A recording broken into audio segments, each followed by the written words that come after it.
Thank you. You're all very kind with this applause. Good evening. How is everybody? Yes, a bit more cheers. I mean, it's not every day that you see 3 queer women on stage, right? So, yeah. So welcome to the 54th International Film Festival. My name is Lyse Nsengiyumva. I'm a programmer for the shorts and features. It is a great honor and a pleasure to be in conversation with 2 icons of queer cinema. Please help me welcome Cheryl Dunye and Albertina Carri.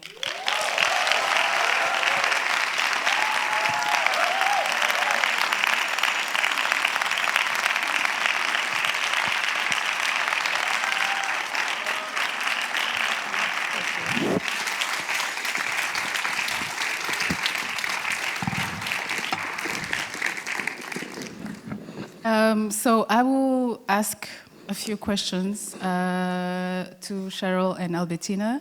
There's going to be some time for questions from you all. I will select the person that has a paper and pen, because I know they'll be taking notes. But yeah, actually, just out of curiosity, how many queer people are in the room? Yes, wonderful. Welcome to the straight people. You're welcome. So before we start, how are you both? How are you doing? I'm with a mic in my hand. I'm good. I've been here pitching a project, so my team is here. Wonderful Black is Blue team. Please wave your hands. There you go. All right. And we've had I would say, a healthy amount of meetings. And I'm sure there's some funders here who've heard us, or people who are potential partners, as we say, here, and have heard us again and again and again. So I'm exhausted. But I'm happy to be here, finally having a conversation about things that matter to the heart. Yes. Right, absolutely. Albertina, how are you doing? Very well. We have a lot of fans here in Rotterdam, so we are very happy. Simple answer. That's amazing. And actually, yeah, so you're both here for projects. You have a project in CineMart, and you have a wonderful film in a big screen competition. Can you both tell us about this new project? Also, it's really amazing to see you both still doing the work that you love after so many years. So it's really touching to know that you're still working and doing what you love. So please tell us about this new project that you have. Sure. After a day of pitching. Black is Blue is about a black trans man, a black trans woman, and an android. And not the phone type, okay? It's a sentient being, AI, robot, friend, and it's an homage to Sunset Boulevard. So, it starts with 2 gunshots and a voice. You find out what happens, and it ends with 2 gunshots and a voice. And you'll have to fund the film to find out. Thank you. But yeah, it's an homage to cinema, a homage to noir. It's going to be set in the Bay Area, Oakland, where I live. Oakland, woohoo! And not too distant future, which is getting closer and closer every hour or so. When I try to future think, and it has already caught up to me. By the time I get back, I don't even know where I'll be in the world. Yeah, it's trying to talk about seeing. I never saw an AI that looked like me. I never saw a bot that looked like me. I know there's Thandie Newton on Westworld and all those kind of beauty bots, but I never saw like a queer brown skin bot and like, hey, what's up, fool? Whatever. I've just not seen somebody who looked like me. So it's also kind of taking like, what does technology look like? Who has agency? Who has the hands for it? Why are things the way they are? So, and how do we have hope for our futures as trans and queer people for tomorrow? Yeah. Amazing. Thank you. Okay, now I changed to Spanish to talk about the film here.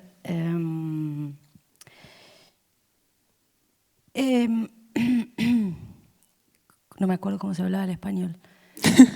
I don't remember how to speak in Spanish.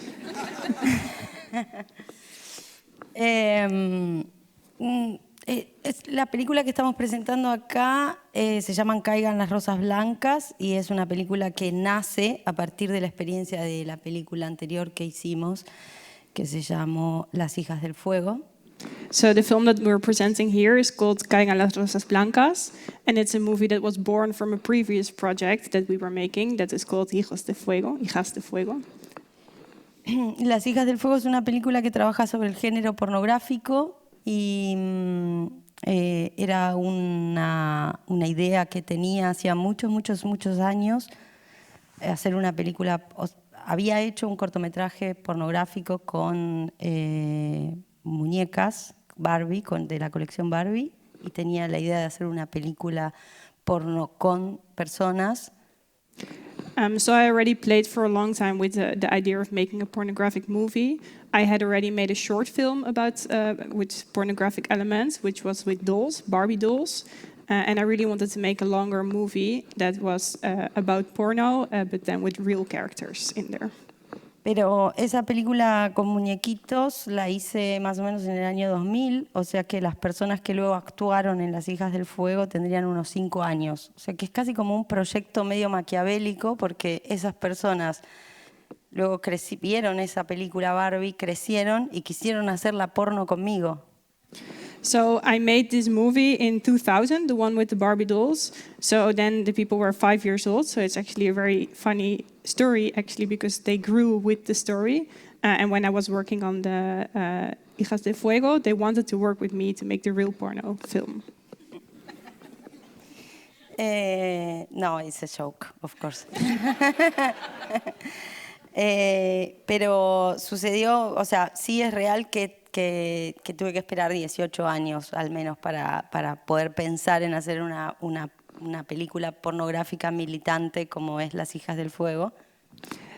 Of course, this was a joke, but it was not a joke that I had to wait over 18 years to make a pornographic movie, which had also a militant perspective in the film. Y sucedió que se formó un grupo de trabajo, un grupo de pensamiento, sucedió un entusiasmo entre nosotras que nos conocimos haciendo esa película. And then it happened that there was this working group of people, this thinking group together of people that had this certain enthusiasm because of working in this previous movie together. Y entonces decidimos hacer Caigan las rosas blancas, que no es una secuela, no es una segunda parte, porque cuando mi hijo escuchó que iba a ser una segunda parte de Las hijas del fuego, me dijo, las segundas partes siempre fallan. And I have to, and that's when we decided to make Caigan las rosas blancas, and I want to underline that it's not a sequel, because when someone said to me that I was telling it was a sequel, they said the sequels always fail, so it's not a sequel. Pero sí es una película que la hicimos con las mismas personas que hicimos la película anterior, profundizando las preguntas, y entonces luego de trabajar sobre el género pornográfico, que es un género en el que se inician todas las cinematografías del mundo. But it is a movie where we work with the same characters and with the same actors as well working in this film, and where we wanted to really deepen the questions that we already asked ourselves in the previous film. And work further alongside this pornographic theme, because porno, in a way, is the genre where all movies generate from. Hicimos entonces ahora un viaje anticapitalista y decolonial. So we decided to do a journey against capitalism and against colonialism. Thank you so much. Thank you. So you all have to go in and see the film. Again, it's in big screen competition. Maybe as a way to start, what made you want to become a filmmaker? And then also, because there's the idea of wanting to become something, but then there's also the moment that it finally hits you and you say, oh, I am actually a filmmaker. And you can embody it and you can feel, you can claim it fully. What were the two moments, these two moments for you?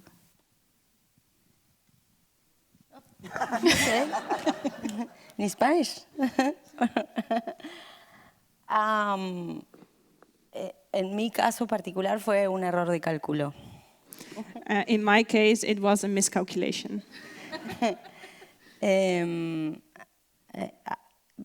A mí me gustaba escribir y empecé a estudiar cine para aprender a escribir en otro formato.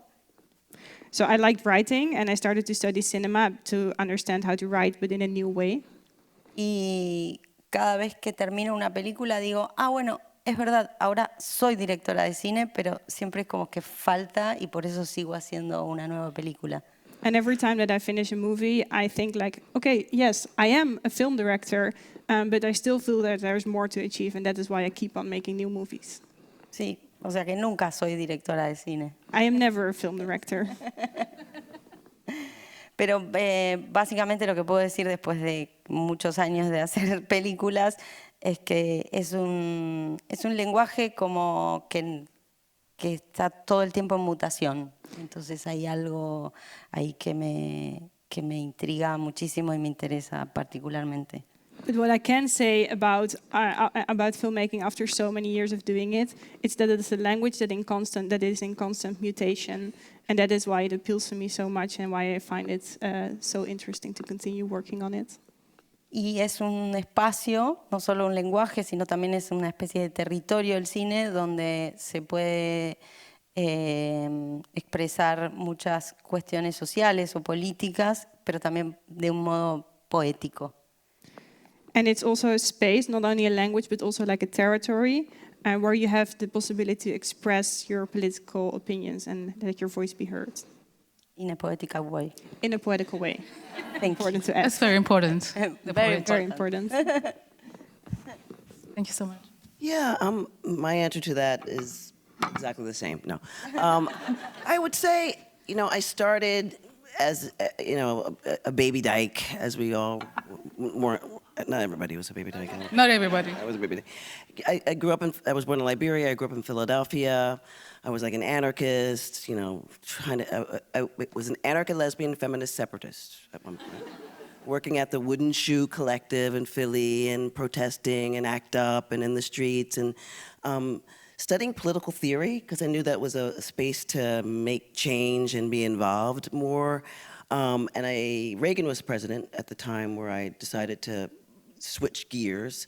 And I said, well, look what he's doing with media at the time. And he was using like archival footage of black inmates and turning that into media to strengthen his campaign and condemn, black folks in prison and whatnot. And I was like, I need to do something.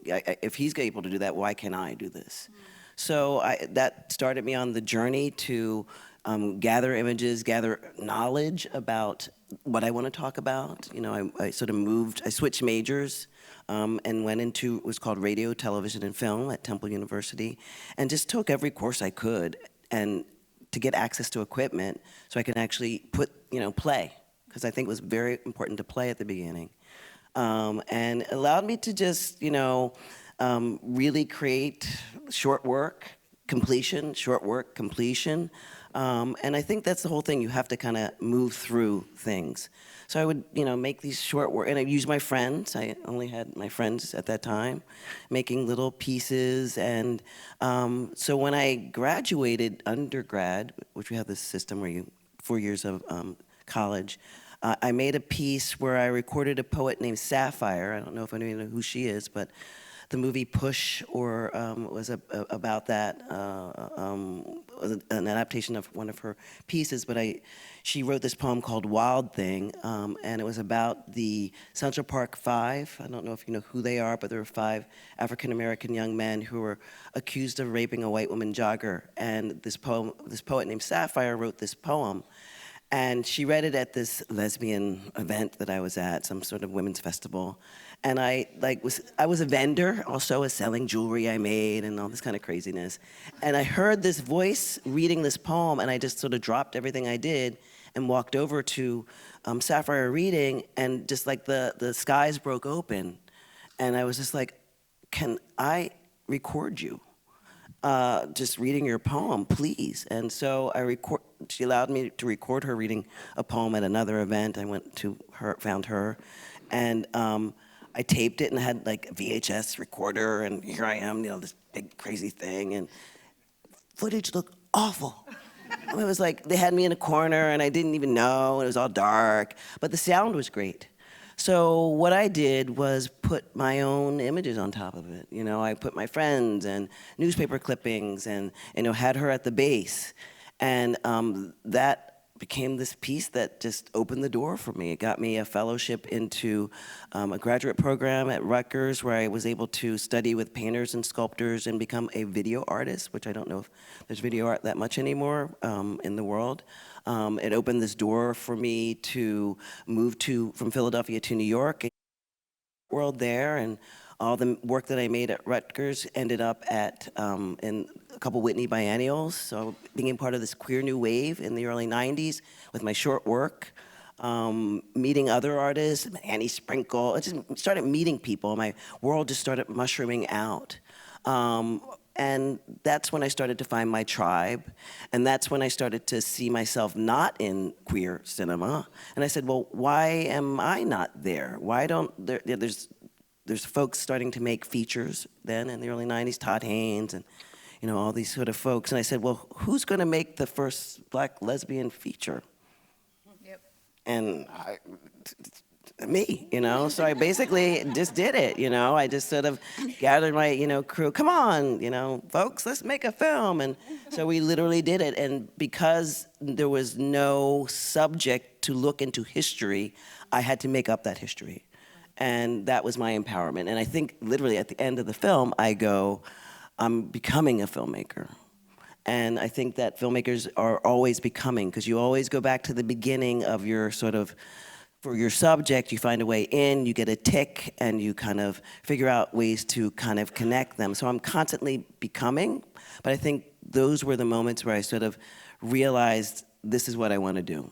So I've been doing it for you know, quite some time now, over 30-some years.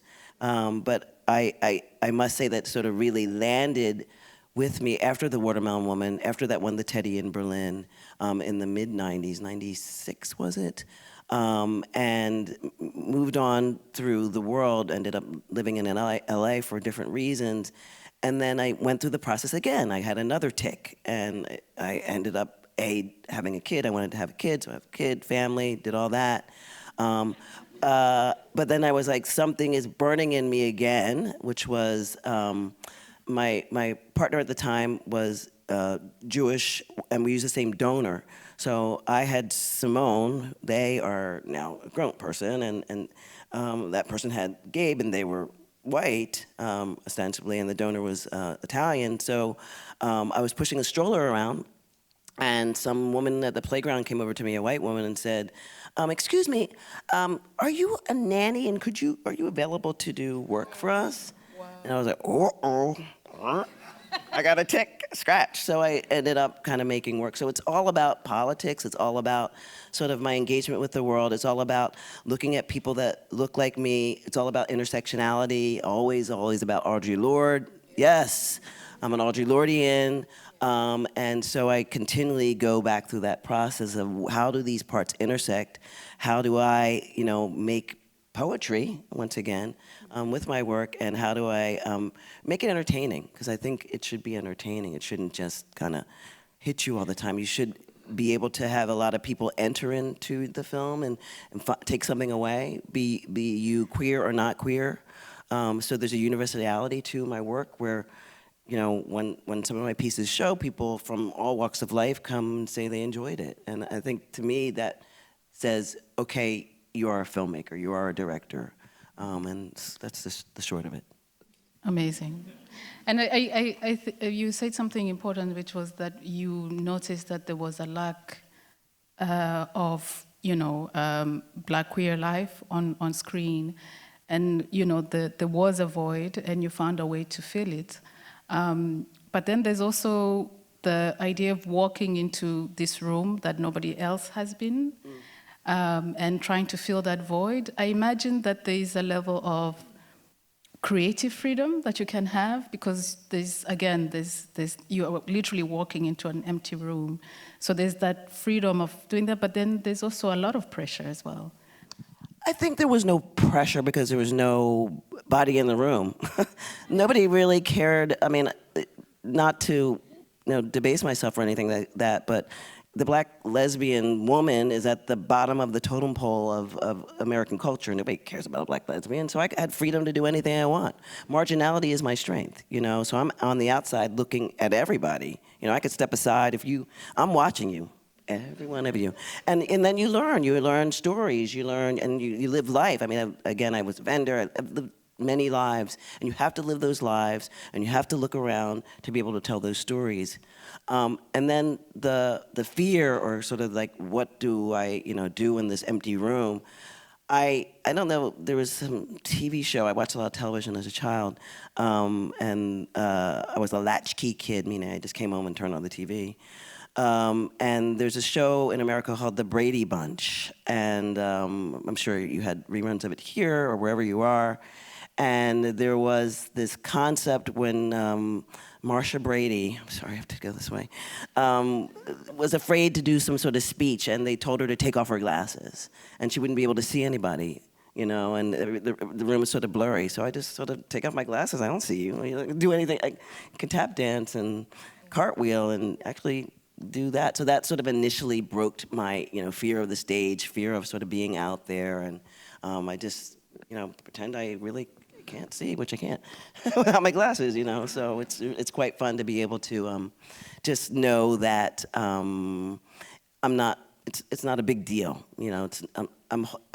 why hold it inside? Just let it out and see who you like, what you can bring into yourself and connect with others. And so that really was how I tackled the fear and how I kind of created community. Yeah, and community is important, and we'll get to that. Also, Albertina, how was it for you? Was the industry receptive towards you, or did you have to carve out a space for yourself?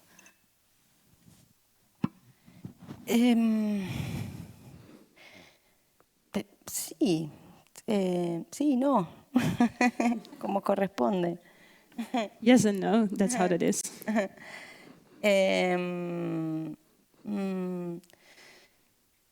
Sí, me parece eso, que desde el momento en que el cine se vuelve un lugar del pensamiento y un lugar de la resistencia, es como también devolverle de algún modo al cine su potencia. Y eso siempre genera mucho miedo, como todo poder genera miedo.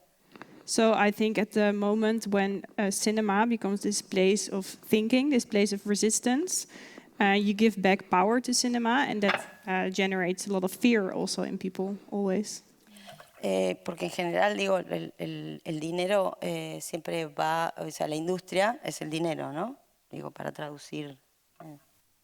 Just to translate, the industry works on money, and money always goes into the industry, right? Y por supuesto que el dinero siempre está intentando apoyar ideas que no tienen, que a veces tienen que ver con las minorías o con el pueblo, pero que en general tienen que ver con los negocios. Entonces hay algo de la vida que se olvida, ¿no? De los modos en los que nos relacionamos, de los modos de la existencia. So in a way, it's always the money always, well, it sometimes supports minorities, but in the majority of the cases, it supports businesses. So then something gets lost in the way that we communicate with each other, and something about life that gets lost when it only supports businesses.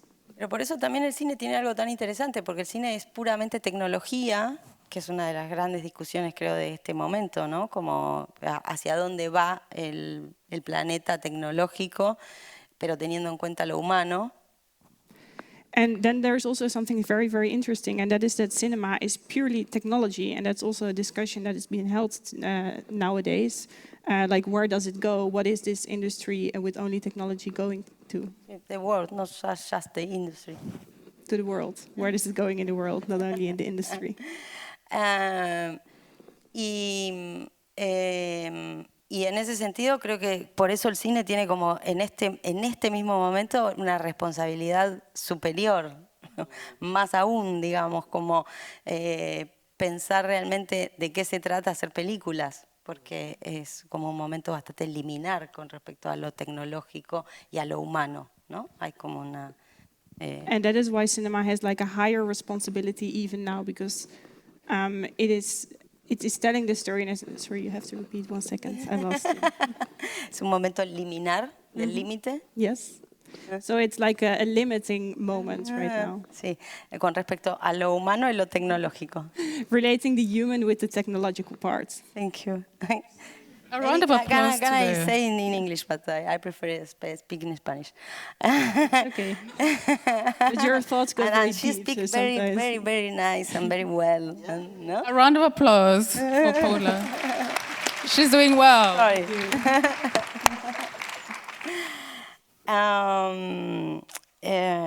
Entonces,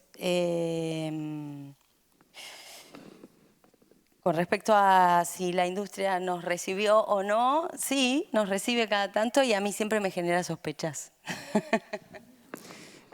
So about if the industry received as well, yes, they do receive us, and I always suspect other things there. Right. Right. Okay. Okay. Thank you. What do you think, Cheryl? You know, I would say some things to that. I mean, I think cinema is the seventh art, right? So it's sculpture in a way. So there is the ability, if you are sort of true to the craft and you're looking at form, I think you have the ability to, if you're incorporating that and you're analyzing it and you're looking at what the use of technology is and you're breaking that down, and I think that's where what I saw in your work was that we were both using technology and using form to kind of play with content and push that edge and make, you know, kind of sew it all together. So I think that's one strength. And I think if you keep doing it long enough, they'll give you the keys. And I think for me, I've done it a long time, and I think nobody else is doing it. You know, I mean, we are like the you know, the ones who kind of, I mean, how many, for me in the States, how many Black lesbian filmmakers can you say, feature filmmakers too, who are on your hand that you can talk about, or how many folks in your country who are on your hand who are doing what you do? It's us. You know, we are the vanguard. There are a lot younger folks, but in the sense of the ones who kind of keep doing it, we are, you know, making our mark. And if we don't do it, who else is going to? Like, we have a moral responsibility, as you said. So that's what. Like, I'm a soldier to the craft. I'm a soldier to pushing myself in there. And at one point, now that I've done a lot of episodic work, people now are looking at me, looking at my form. Looking at the works that I've made, and have used them without talking to me. You know, they build their work around it. Oh, I'm gonna do, watermelon woman that. I'm like, what? People are like, you know, it's a thing, right? So, you know, do I try to grab it back all the time? Do I let it go and say that I become part of the canon? Do I get angry? Do I feel blessed? Do I want to be included because they haven't spoken to me? I'll use an incident that's quite interesting. The Watermelon Woman received a National Endowment of the Arts grant, which is a sort of a state grant when I made the film, which was $31,500 from the NEA. And it became a big deal. We were like, yay, we can make our film. We ran around and jumped up and down, and we made the film. The film came out, and then the right-wing Republicans heard about it, and they grabbed onto it. And they used me to tear down the NEA and use my project. They called me a pornographer, which I was like, oh, okay. But what's so interesting, they never spoke to me. They did not include me. They chose all these Hollywood stars and whatnot to go to fund the NEA, but I never once was asked to stand up and speak for myself, which I think is, you know, I still to this day am baffled by that. Why didn't you not let me, like, why are you doing what my film was trying not to do? You know, why are you silencing me once again and again? So it's confusing sometimes, but the only way I know how to do anything about it is to keep making work and keep pushing and pushing. And so one great thing for me, as I said, I've been doing episodic. I pushed my way into episodic, which there's, you know, sure, I'm filling a quota for them. They got, you know, Black and queer at the same time.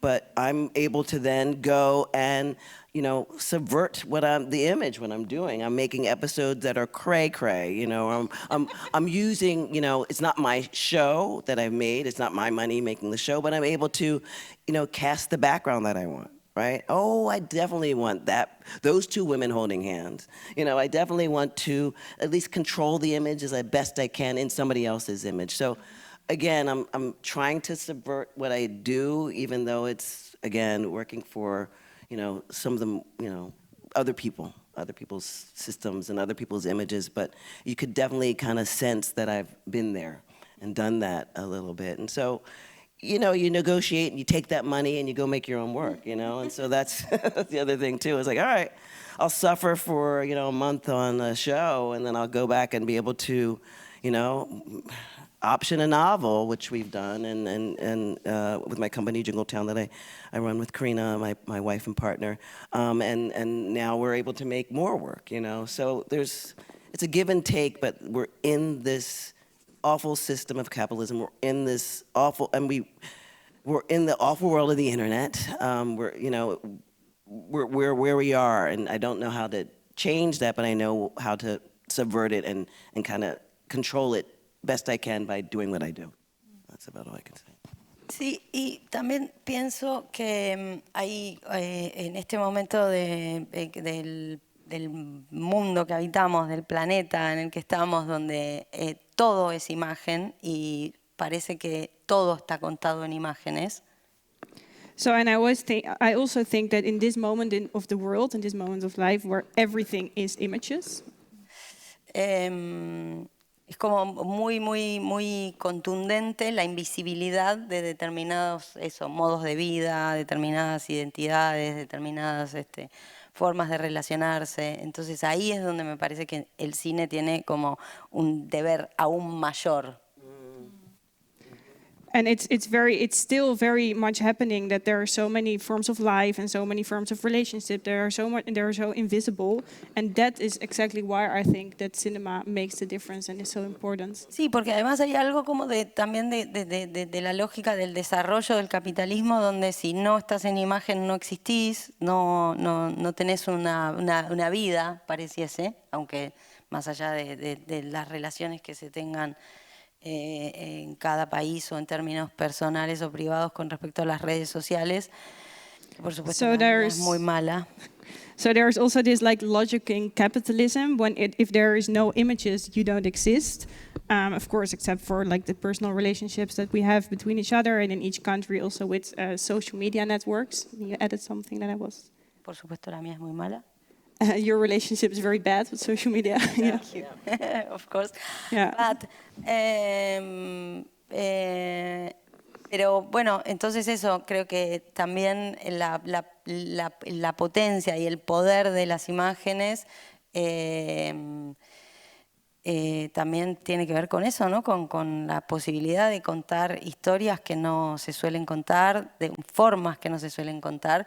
Y además el cine tiene otro poder más, creo que subterráneo, del que no se suele hablar mucho, pero es un lenguaje que entra directamente en el subconsciente no solo de las personas, sino de las sociedades.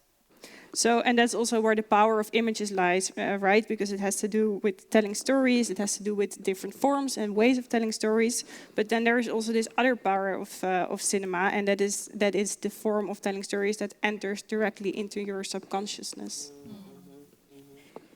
Y bueno, no sé, yo como soy medio del mundo del archivo y me interesa particularmente cómo se han desarrollado las imágenes a lo largo de la historia, pero también, digo, es un arte que depende, digamos, mucho del dinero y que el dinero ha apoyado en muchos sentidos, pero también siempre ha sido principalmente un medio de propaganda de los poderes. Entonces creo que todos estos gestos que no solo tienen que ver con las películas que hacemos, sino con este tipo de eventos como estos festivales donde traen otras formas del lenguaje, más allá de lo que se cuente. Me estoy excediendo. Yeah. I know it, I know.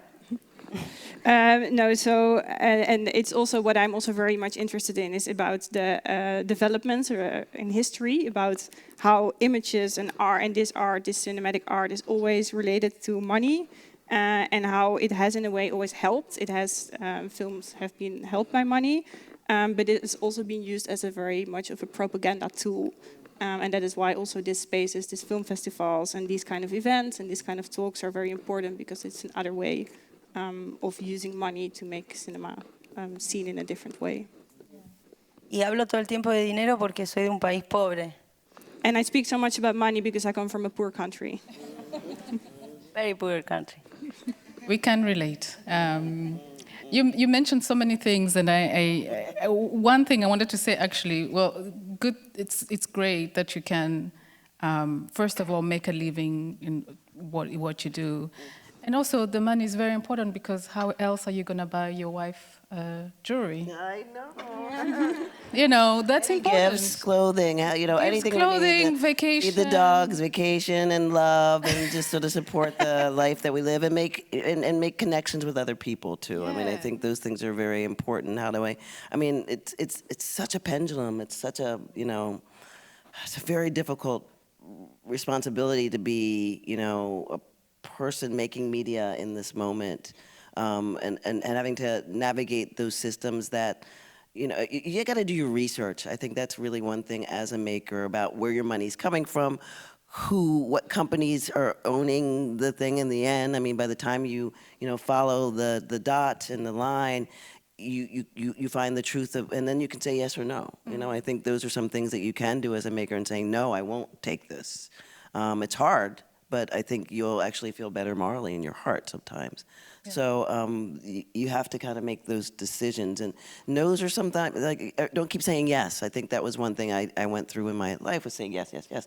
But then I started to think about it and have more control by saying no. I don't believe in that. And I think that's when you say no, you actually do you have consent, you have control, you actually are doing something. Yeah. And another important thing that you both mentioned, it's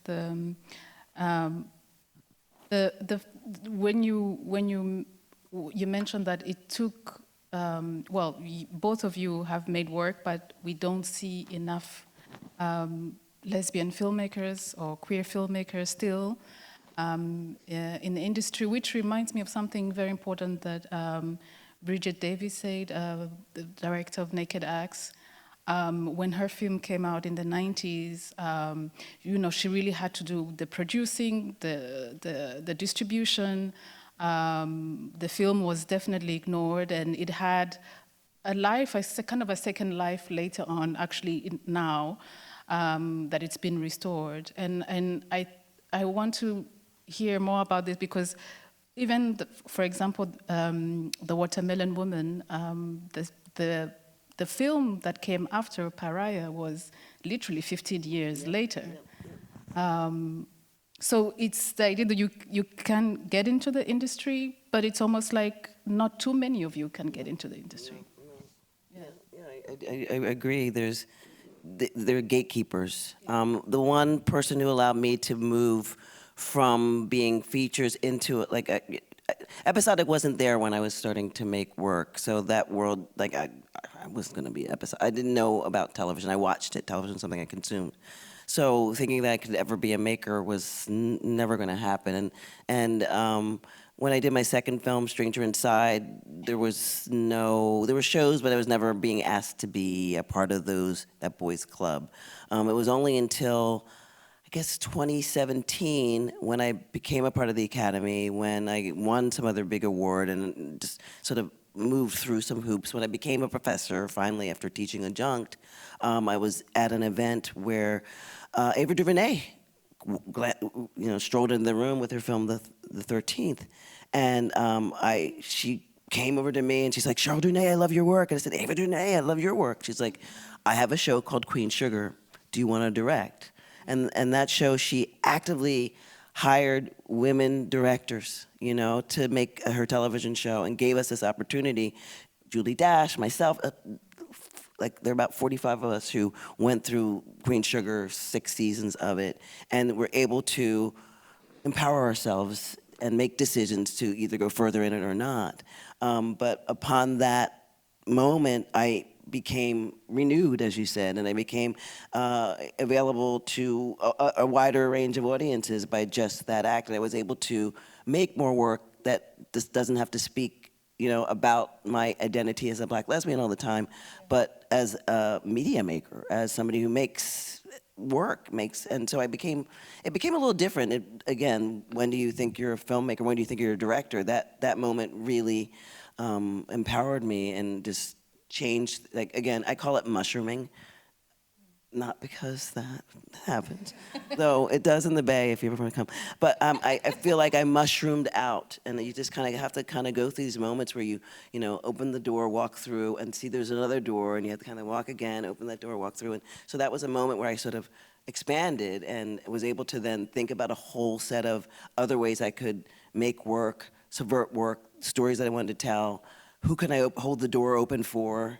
Again, there's still not women running, queer women that look like me making more work or running shows or the lot. So it's quite interesting that they'll only let a few in, and I have to be the one who lets everybody else in, but they don't have to do anything anymore. And they even let me in. It's again, all I do sometimes is just sort of put my head down, think about my family, think about my Hollywood, because you are your own Hollywood, you're your own ecosystem of making stories, and use that to navigate through the world and make the world change the way that I want it to be. And hopefully that is enough for other folks, whomever they are, and whoever needs that to step on and go where they need to go. And one thing I also love about your work, both of you, is you're very experimental in your artistic expression, blending fiction, documentary, and Albertina with you, animation. Is that also because of existing in this room when you have this creative expression, and you allowed yourself to kind of try different formats? So how was that like, actually finding your style? Oh, me now. I think I just like to experiment. I mean, I think that, again, I've seen a lot of media, and again, I started as a fine artist. I started that 2 + 2 equals anything. Red. It doesn't equal anything. It just means like, let's play. Let's be playful, and let's kind of throw something up on the wall. If it doesn't look right, let's throw it up on the wall in a different way, or let's roll it across the floor. Or, it's one life to live. I only have this moment in time to try and try and try again until I can't try no more. So I think life is the big experiment, and if the story doesn't work this way, it's done, and I can go and try it another way. And I think that's the experimentation, is sort of with living and knowing that there will be a time where I won't be able to do that. And all of us should understand that you should do it now, because you don't know when won't be able to do that. And I think that's where the experiment and where the push is to kind of keep figuring it out, because I don't think I land on anything. That there is the Dunye mentory, sort of the talking head style, but I'm still ready to experiment with animation, or go deeper into documentary, or play with television, or write a book, do whatever I want, and I think that's the one thing that life, as an artist, as an activist, as a blacktivist, whatever I want to call myself at the moment, allows me to do. I think there is no label, there is no pronoun, there is just me.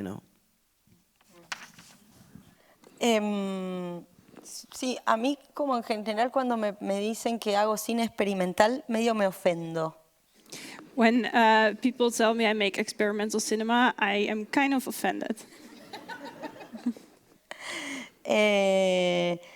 Pero porque creo que me pasa algo medio similar a lo que decía Cheryl, que la vida es eso, es esa mutación y esa diversidad y esa necesidad de todas esas herramientas, que también es una de las cosas geniales que tiene el cine, ¿no? Que tenés todas esas posibilidades de herramientas. And that's because it happened something similar to Cheryl, what she was saying. because life is just that. It's mutation, it's diversity, it's this necessity, and it's all these different things together, and that's also what makes cinema so powerful as a tool.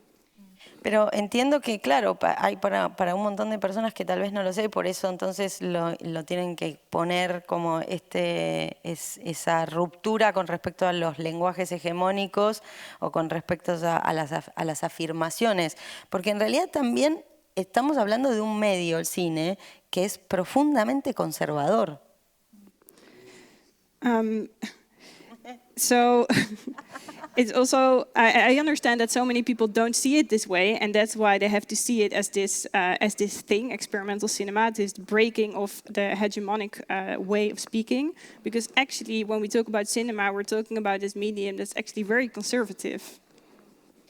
Entonces como que cualquier expresión que se corra mínimamente de esa hegemonía se la tiene que catalogar de alguna otra manera, porque además eso es como el temor lleva a catalogarlo todo y a ponerle nombres a todo, pero creo que en realidad son eso, expresiones cinematográficas que intentan correrse de algún modo de la dictadura de lo real para ir hacia la fantasía y la imaginación, pero haciéndose cargo de la problemática social.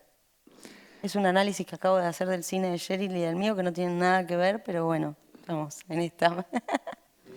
So when we talk about, that's actually every time you run from this hegemonic expression, then it has to be cataloged as something, because it's also what I talked about. It's fear. Fear makes people catalog things, so that is why it's then cataloged as experimental cinema, and it has to have a name. But actually, cinema just tries to run away from the dictatorship of the real. And then it turns into this fantasy and into this imagination, place of imagination. And that's just an analysis that I made of cinema, totally out of nowhere, but it's also about your cinema. So. Pero te olvidaste una parte que es como igual siempre... I'm going to add something that still has to be translated, so... Siempre igual haciéndose cargo de cierta convivencia de lo social. Yeah, cinema also is very important that it takes... that it works Convivence. With, this living together of the this living together of the society. Yes. Lo dice siempre mejor. Yeah. Sí, porque nada, eso, como que creo que las formas de la comunicación entre las personas tienen que ser múltiples y súper complejas, y lo son, digo, como cualquiera que se haya enamorado o desenamorado y que haya vivido como emociones fuertes, sabe que la emocionalidad no tiene un modo de relatarse, no hay una única moda, un único modo, no se la puede encuadrar en un género único. So, I feel that communication is there are so many different forms of communication, and it's also so complex. All the relationships that are between people, all the intense emotions that we feel, they cannot be cataloged in one specific way. They cannot be put into like a mark. They cannot be told in one specific genre. You need every single one of them to make emotions come across. Y a mí personalmente por eso me divierte mucho como subvertir los géneros cinematográficos. And that is why it makes me so happy to mix different cinematic genres together.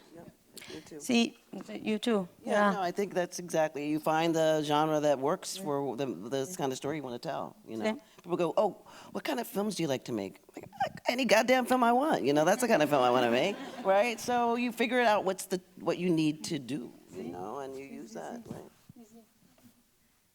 Y bueno, eso, como correr el drama hacia la comedia o la comedia hacia el drama, creo que son como movimientos así como súper tectónicos.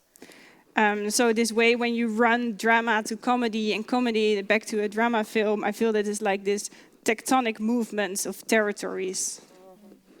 Yeah, I mean, I did with Jürgen Bruning's company. Yeah, Mommy is Coming was, you know, an adult comedy. as they would say.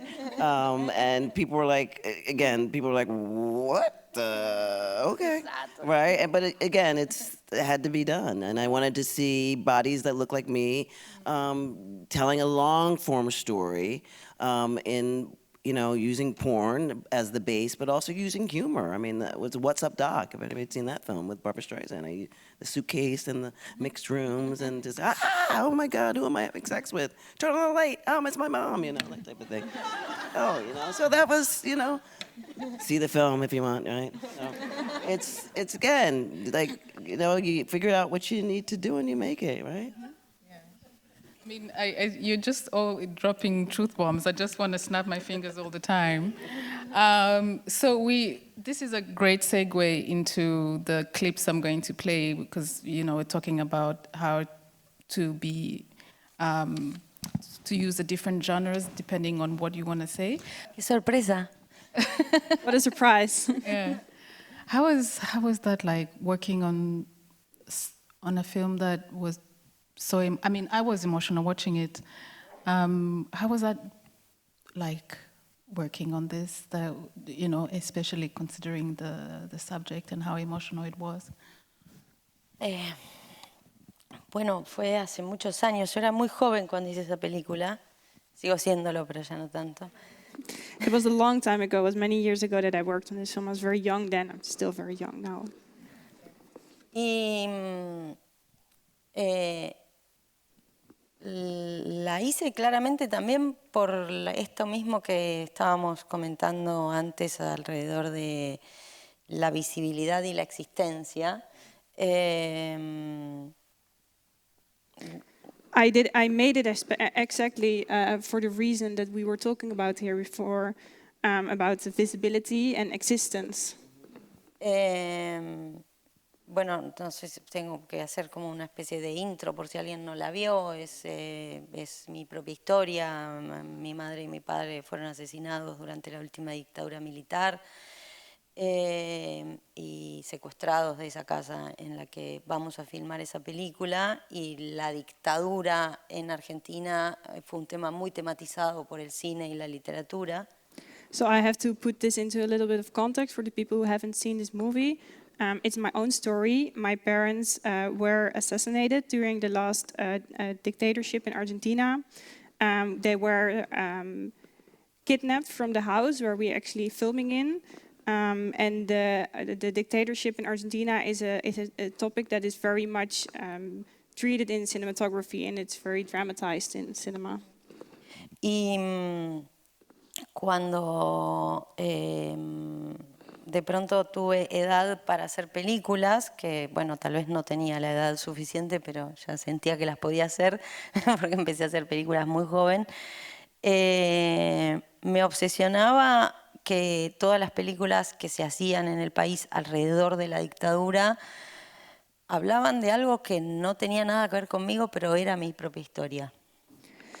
And when I became the age that I could start to make movies, well, actually, I already always was this age because I always knew that I wanted to make movies. But when I was really old enough to work on them, I really became obsessed with all these stories that were being told about the dictatorship in Argentina, because it was so strange that they were actually telling my story, but it wasn't my story in a way. Y tenía que ver con, bueno, era muy reciente el trauma, ¿no? Todavía lo es, pero sobre todo nosotros, mi generación, que éramos los hijos que nos habíamos educado en dictadura y recién empezábamos a tener una voz, podríamos decir, para nombrar algo. Las generaciones anteriores, que eran las que estaban haciendo películas, las hacían en general desde un lugar de mucha culpa o de una necesidad de reivindicación de las formas revolucionarias de los asesinados. Y Maybe.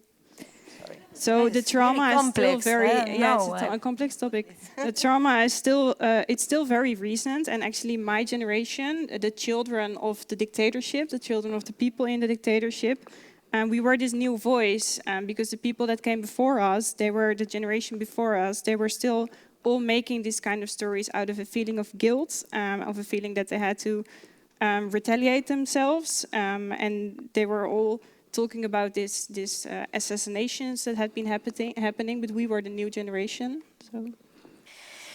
Y bueno, y entonces eso, hice esa película que era un poco como correr ese punto de vista, y fue una película construida alrededor del no, como esto es todo lo que no quiero hacer y todo lo que no quiero contar sobre esa gran historia, ni tampoco sobre mi propia historia, porque también es una película en la que apenas se mencionan a mi madre y a mi padre, que también en su momento fue como muy cuestionado eso en mi país porque eran intelectuales bastante reconocidos, y entonces era como que yo tenía que reivindicar de nuevo sus luchas y sí, todo problemático.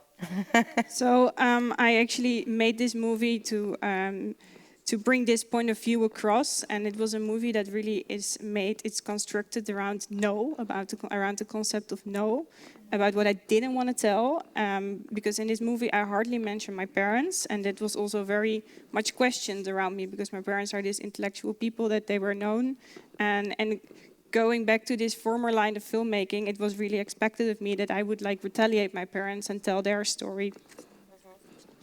Y eso creo que se construyó también por una necesidad casi diría de generar lazos con una sociedad con la que yo me sentía completamente afuera, tal como se estaba narrando. And it was also constructed because of the necessity to create these connections with a society that I was feeling disconnected from. Thank you. Thank you.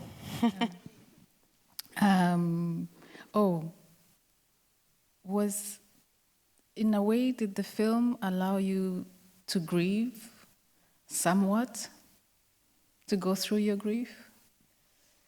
A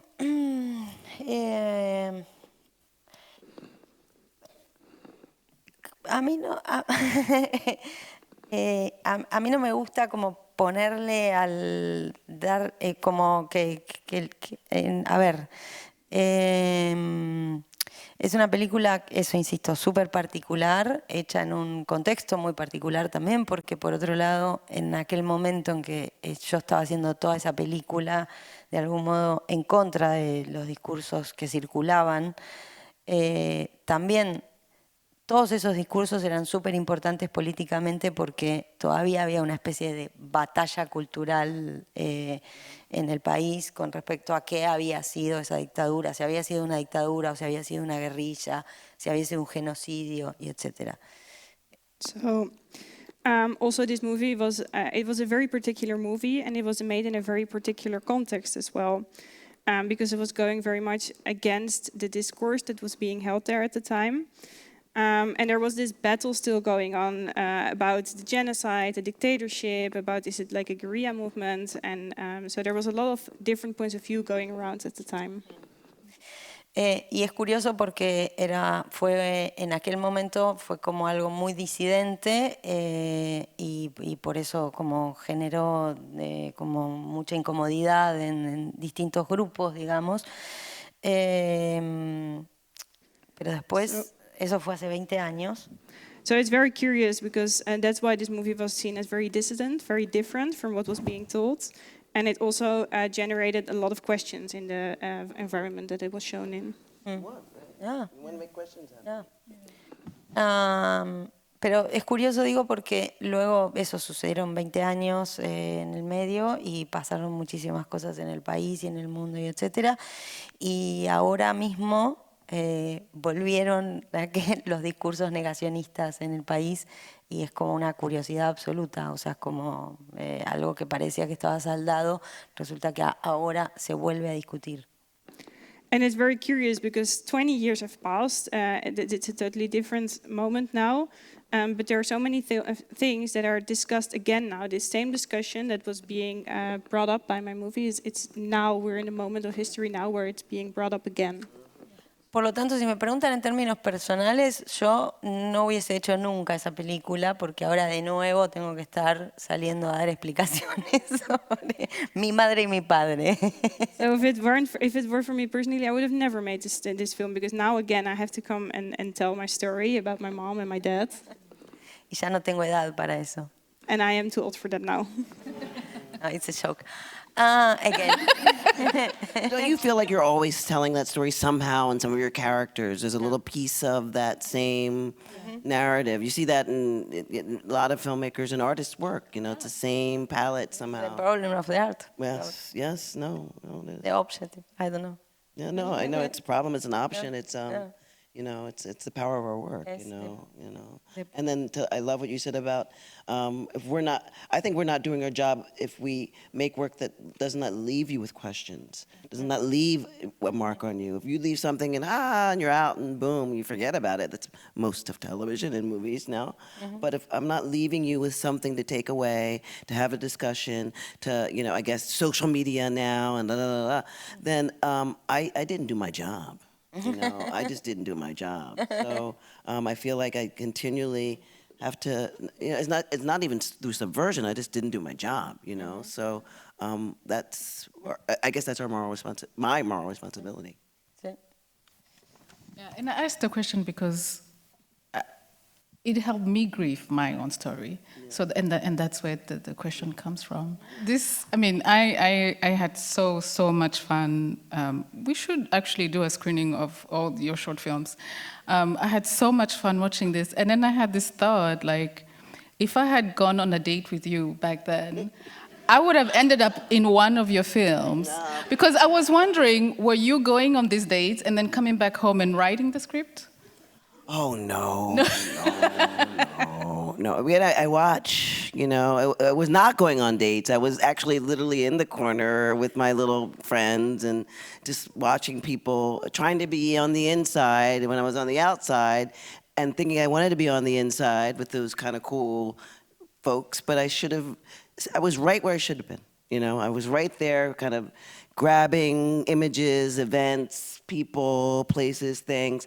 But then I translated it to the group and said, hey, come on, who can be a part of it, and making it more than that. But I definitely put a lot of folks in my work for obvious reasons.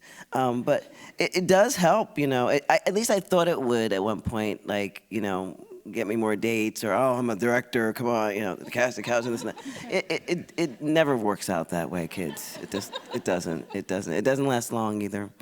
It doesn't last long enough. But it's fun. It's fun. It definitely is fun. The courage of also you being in front of the camera.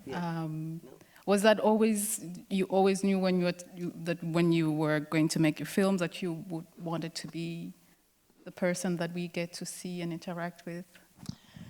I don't know. So funny. There's Karina knows the image of too.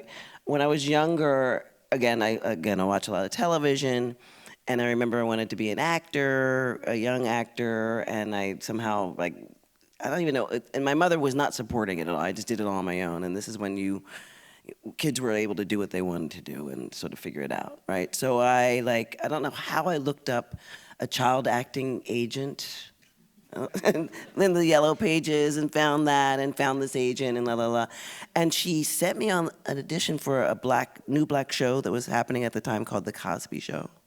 I was like, what? I was like, really? And so I auditioned for the show. I didn't get it, obviously. But it got me to thinking, like, okay, there's a thing in me. And I had done tap dancing and ballet, and I'd done a theater, and I was always just a ham and, class clown and just wanting to just entertain. And it's just my language, right? So I think the putting myself in front of the camera and doing that was when I made... not this film. I think it was maybe She Don't Fade, this short film. And I had wanting to cast somebody else to play this part of the main character, Cheryl. And the actor was just not good. So I said, I'll just do it, So that's what like, you know, all right, let's do it, you know, whatever. So I ended up being front, behind, and it just became this kind of comedy of errors, you know, and people sort of get a kick out of it, right? Yeah. Yeah. And it just makes so much sense. Yeah, it just started to make sense because my body is the text and my story is the text and I am the text and I am not the text, and it just became like, it just all sort of made sense to do this. And actually this film, The Potluck and the Passion, was my first film. I had done all video before, and I was working I had moved to New York. I had graduated from grad school. I was trying to make The Watermelon Woman. I had sort of written the script, and I ran into these people, this company called Good Machine, James Seamus and Ted Hope, who I think did the Wedding Banquet and just tons of great stuff at that time.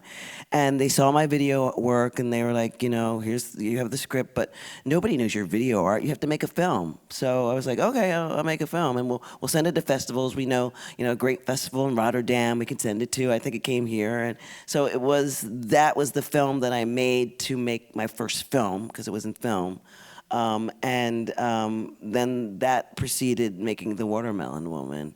And I think I came to this festival, I came to the Berlinale with it, and I came with like a little poster of The Watermelon Woman, and handing, it was so crazy what I was trying to do at the time. I didn't know. I had no, I didn't care, but I did come back like crying and, oh my God, what am I gonna do? And then I just went on to make it myself because nobody wanted to support it. So you end up like making your own work because who else is gonna make it but you, right? So. Quiero decir algo sobre que dijiste que los actores no son buenos y por eso actúas en tus películas. So I wanted to say something about that. You said that actors are not good, and that's why you act in your own movies. Those actors weren't. Yeah, those. I mean, I saw your cameo in your last film. Yeah, they weren't at that point. At least for what I was doing, there was nobody who could be that person that I wanted. And it became that thing. There's some good actors, I would say. There's some. There's not a lot, but yeah. I want to say something because es completamente distinta nuestra experiencia con respecto a eso, a la forma de poner el cuerpo en las historias. So it's actually our experience is completely different in this kind of ways, in the way that you put your body into the story, porque vos actúas en muchas de tus películas y claramente es porque sos una gran actriz, una gran performer. Okay, all right. Well, you act in so many of your own movies, and that's because you're a great actress. You're a great performer. What? Hell no. No. Pero yo soy muy buena haciendo castings. You're also very good at doing castings. Porque tengo muchas personas haciendo de mí en las películas, o sea, llamándolas de alter egos y son como... Y nunca yo podría hacer eso, pero lo disfruto muchísimo convirtiéndolas, inoculándoles algo de mí que aparece en la pantalla en ese otro cuerpo. Oh. You understood?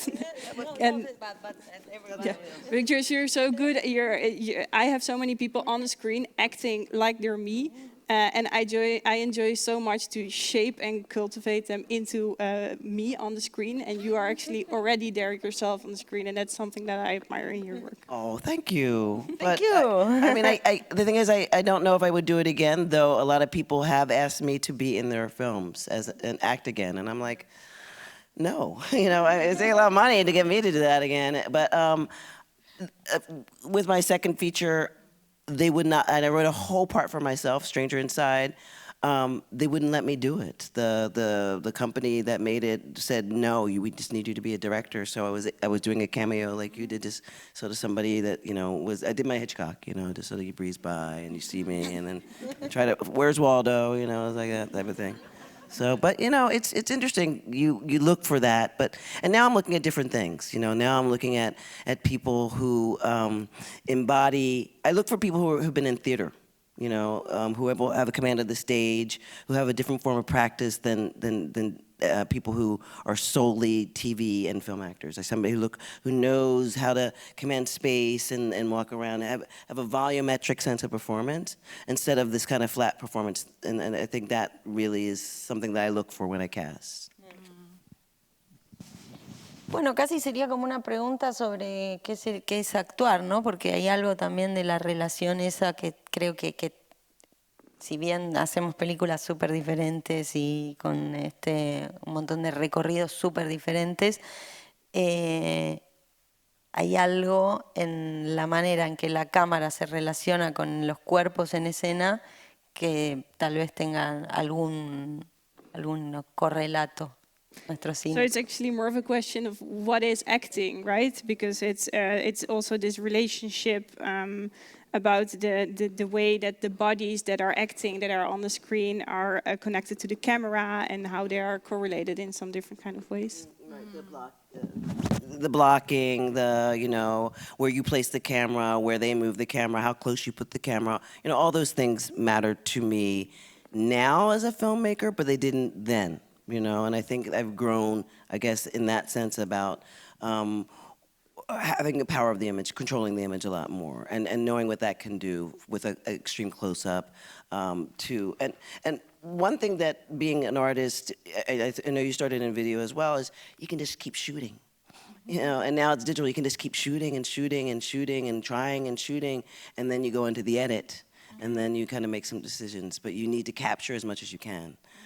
So I think that, and then play as much as you can, and then you have at least things to choose, and because the moment of production, as you know, is so difficult, right? To get everybody there on the time, the equipment, the rental, I'm gonna shoot the hell out of this scene and make sure I have everything that I need before I call cut and end the day, and I think, I love that about your last film. It's like, to see the mode of production, how you make things and how you build things and how you, just subvert things and play. It was really beautiful, really beautiful. Thank you for your. Thank you. And your cameo, though, was so great. So it was like, more, we're going to see this again. So. And I think going back to because you've mentioned it actually a few times, and it's, I suppose as queer people having chosen families and creating our own communities, when you do work with friends or people of the community, how do you make sure that your production sets or that everybody's taken care of? How do you run your production so that the people are comfortable and they feel safe and all that? Is there an ethic around that?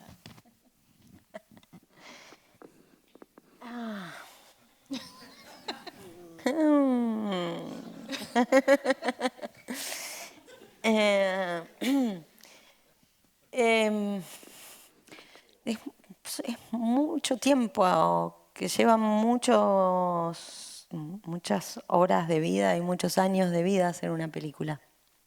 It's a lot of time. It's so many hours of your life, so many years of your life that goes into making a movie. Y es como después, además, es medio una relación para toda la vida. And afterwards, it's kind of like a relationship for the rest of your life.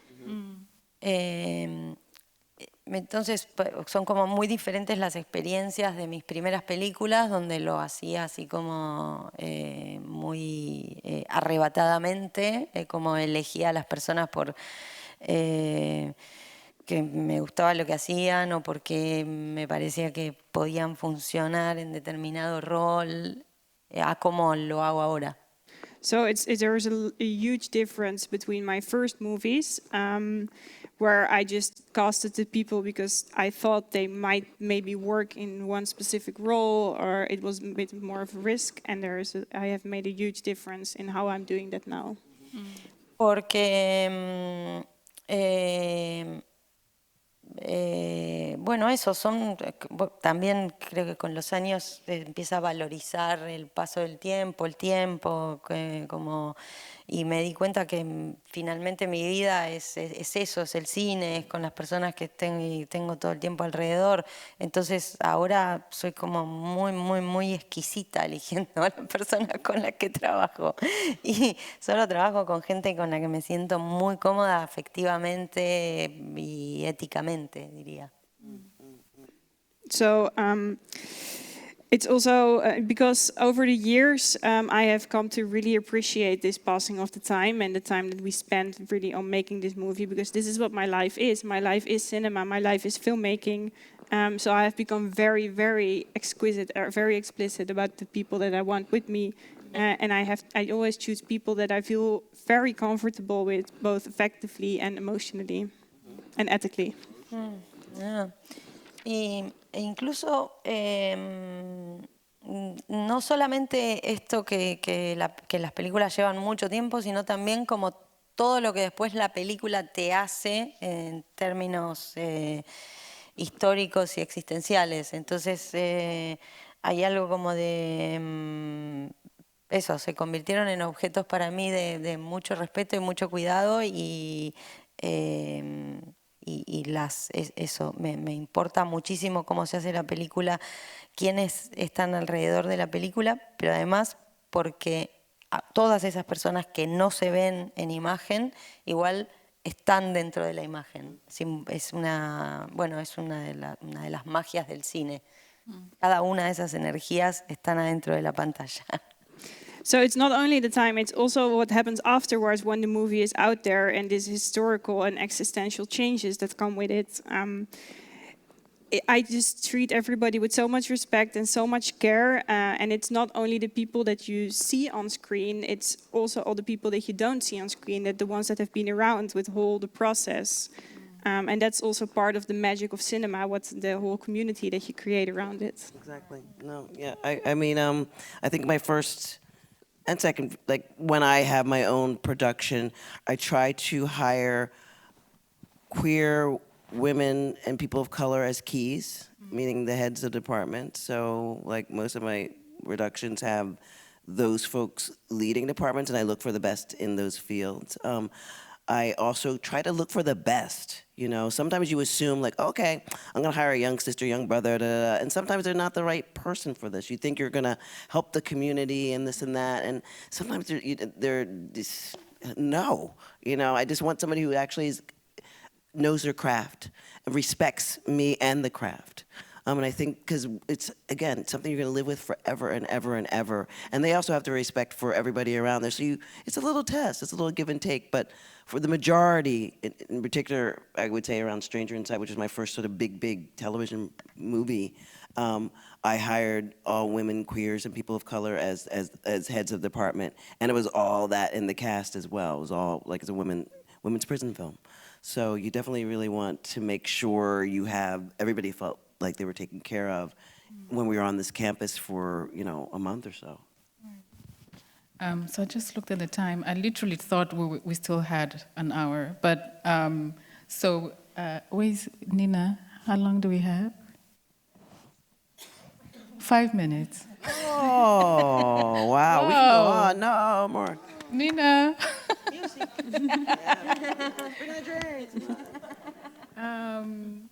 Maybe as the last two questions, I will start with this one first.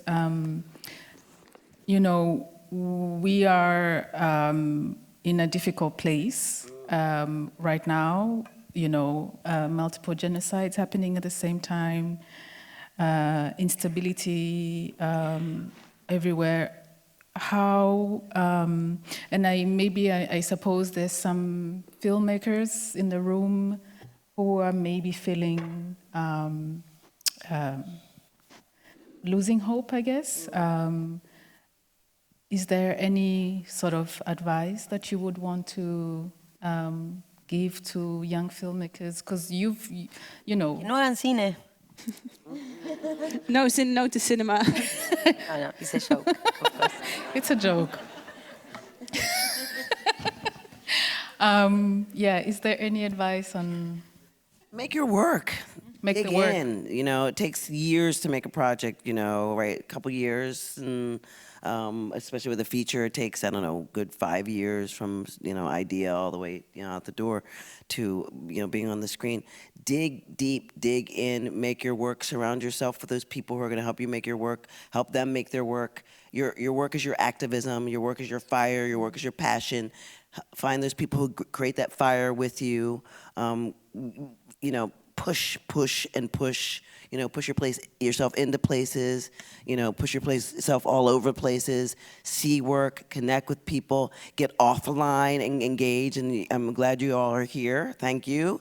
To kind of step outside of that box, steps outside of the things that hold us back and kind of keep us doom scrolling and just feeling more unsafe. Because we're alive. We're with each other. We are you know, look to your left, look to your right. That's your community right there. Those are your people you're gonna make your work, make you feel alive. That's your, you know, those are your peeps, you know, and there's somebody in this room who's gonna assist you, so make connections with them and forge those relationships. Don't just say, oh, I got your number, boo-boo, right? Like, do something about it, right? Do something about it. And, you know, it might be cricket, do it again, you know? Make sure you engage, keep the engagement up, and you'll feel a little less empty. Because I think this is empty. You know, there's nothing there. It's like you're touching a piece of glass, touching a piece of technology. You don't even know how it's made and how many people have been exploited to make it, right? So we put it down and spend some time offline and spend some time with each other, embracing ideas and using words and learning new words and learning new skills and learning new ways of communicating. Intergenerational. You know, outside of your comfort zone, outside of your skin zone, outside of your gender zone, just do something different, you know, but just put down the phone. Put down the phone, Amen. Close the laptop, you know, and boogie, man. Lots of dancing. Yeah.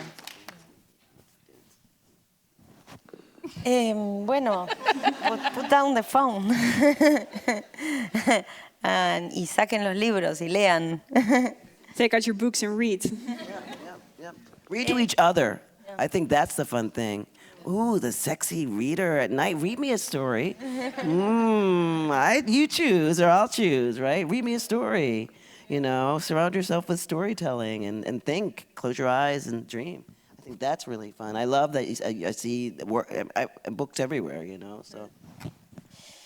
Bueno, no sé mucho más que agregar después de eso, como esto, sigan el deseo, la pasión.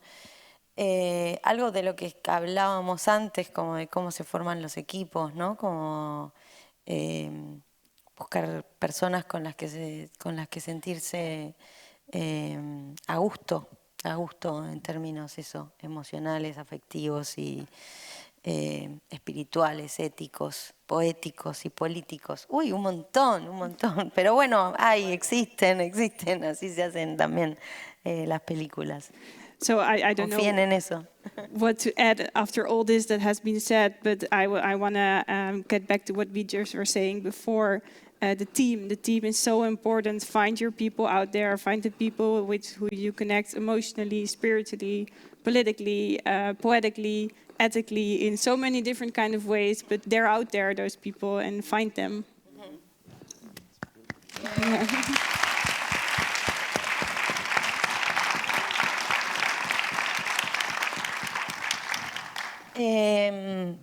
Bueno, eso, porque creo que todo eso también aparece en las pantallas, aparece en las películas y es también un modo de salir de los sistemas capitalistas en los que estamos súper mega atrapados y creo que es como muy clave pensar esas. No me gustan los términos como de guerra, pero bueno, sale un poco eso, como esas luchas, esas batallas alrededor de lo afectivo y los afectos. So, and that's also what we see on screen, right? It's the way that we have also to get out of capitalism that we're so trapped in, all of us. It's the key. Thinking about, I don't really like to talk about the word like war, but these battles, it's a way to find these battles with the effectiveness that we also have as a weapon on screen. Thank you. And Thank you. Yeah. Thank you. And I guess your answers tied in with my last question, which was, how do you take care of yourself? But now I know that you take care of yourself by reading and surrounding yourself with love and dancing And Music. music. Music, you know, music, the claves, you know. Yeah, there's Love also and dancing. It's a good end of the yeah, and there's conversation. also ethical porn as well that we can find. Oh, yeah. Anything you can find or make. Make it as well, and of course watch their lovely films. Support indie filmmakers. Support festivals, local festivals that don't have funding. Support each other, as I say, get to know each other, take each other's details. Go out on cute dates. Valentine's is coming up. Yeah, just be together. So thank you so much, Cheryl and Albertina. Thank you. It was an honor and a Of course, pleasure. thank you. Hey, let's give her a big hand. Yes.